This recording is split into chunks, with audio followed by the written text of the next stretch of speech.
Good morning, everybody. Thank you for our intimate little morning panel talking about relationships. This is exploring some of the changes that are taking place in the industry and trying to get a fix on some of the sort of quite profound and rather complicated and bemusing changes that are going on. Just who is competing with whom. We're looking at all of our relationships across the board. Complete assessments through a transformation process over the next 6 months, and we want to make sure that we're set up in the right way for the next 5 to 10 years.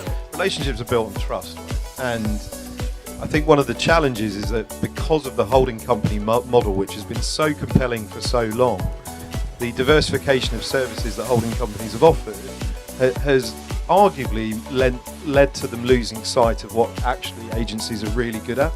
They're really good at building brands, they're really good at understanding the consumer, they're really good at creativity and storytelling. The holding company model is being disrupted, as we all know, but there is a big chunk of client spend that still goes through fairly traditional channels, and I don't think that's going to change overnight. The challenge that the independents have had is getting to scale, because they can do more contemporary kind of exciting stuff. They can create more agile business models, incorporate technology, and do things more differently than a holding company can because of their small size, but then trying to scale that is really tough.